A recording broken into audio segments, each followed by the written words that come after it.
The other week, I was invited to an elementary school for career day to talk about my work as a pastor.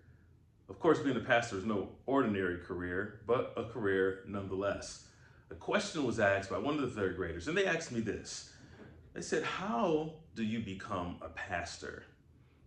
It's a very simple question, but it's a weighty question. And I began to explain to them that being a pastor is not something you just choose.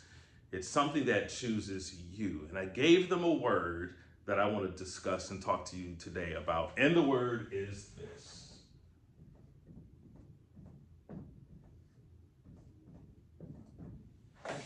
calling.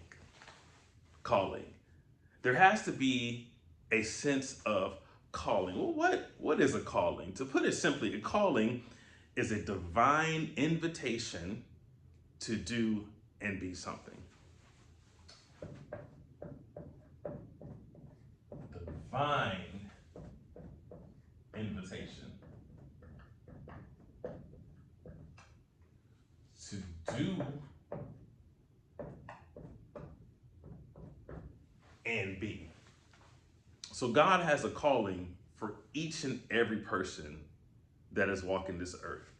There's a divine invitation from God for you to do and to be something. Now, in a very basic sense, we're all called to salvation. We're all called to clean moral living. We're all called to be a light and an example to others. And then, aside from this ultimate spiritual calling that is the same across the board for all individuals, there is a line of work, a vocation, something specific that God wants to equip you to do in the earth, an invitation from God to be and to do something. Now, some people, they go through life and they got their job, they're paying their bills, you know, on the surface they're successful. Life is good, they maybe even going to heaven. And that's a beautiful thing. But while they're on earth, they're like, man, there's something else that I'm supposed to be doing, and I don't quite know what it is. And a lot of people, they come across that in life where they're trying to figure out purpose and figure out what it is they need to do, what they need to be, and all of these different things. And so I just want to give you some brief points to help you discover calling. Here's the first thing that I want to give to you to discover calling. First one is stillness. You need to be quiet enough and still enough to listen. Now, with stillness, we can add to that prayer. Talking to God, simply asking God, what is it that you want me to do with my life? What is the purpose that you've given to me? And then get quiet enough, stillness, to listen. See what is prompting in your heart. See what is dropping in your mind. One of the most underrated resources we have, because we're in an age of distraction, is stillness.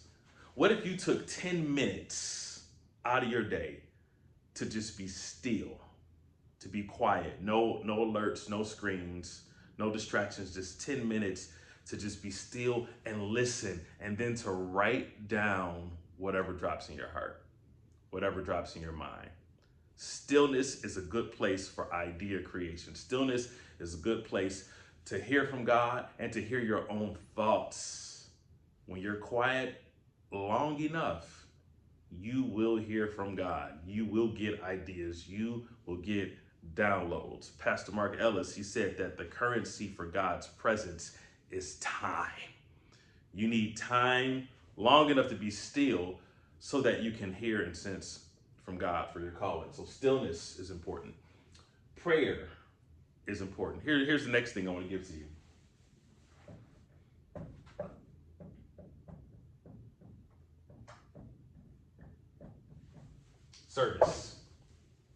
Service.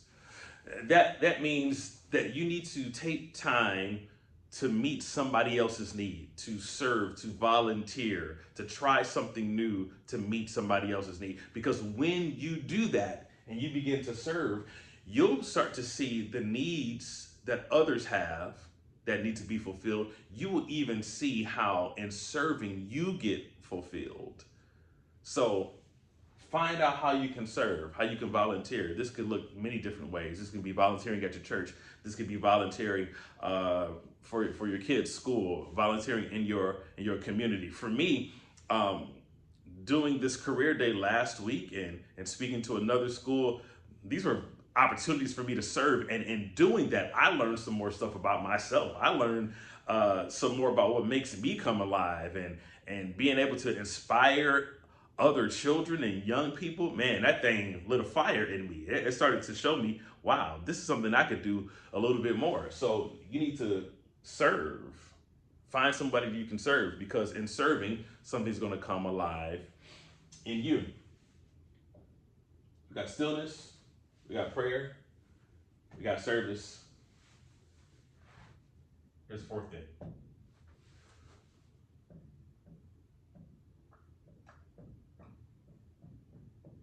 Conviction. You want to discover calling, you need conviction. You need to ask, what is grabbing my heart?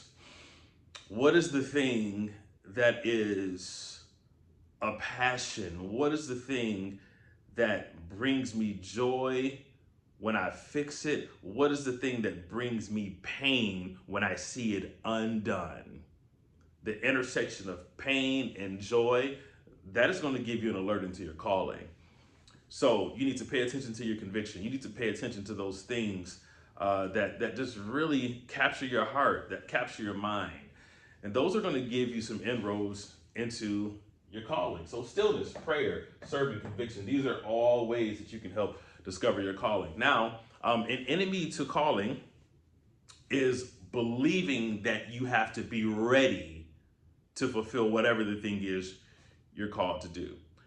Here's the only thing that you need for calling.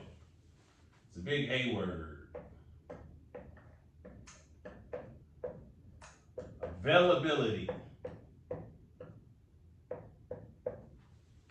So all you need is availability, because the nature of a calling, draw a little picture here. Now this is a person calling. Here's the nature of a calling. The nature of a calling is to summon you. This is you.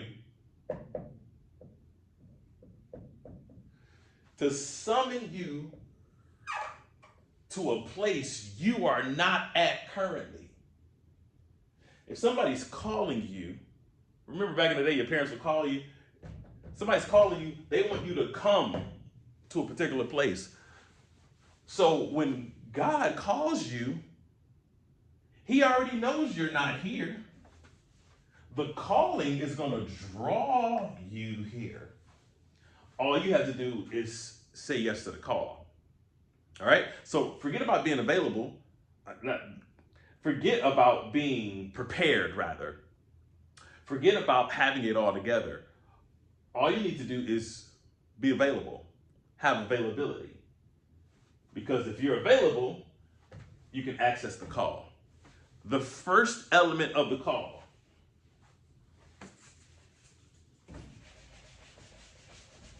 My grandfather would tell this to us all the time. Your first calling is a call to prepare.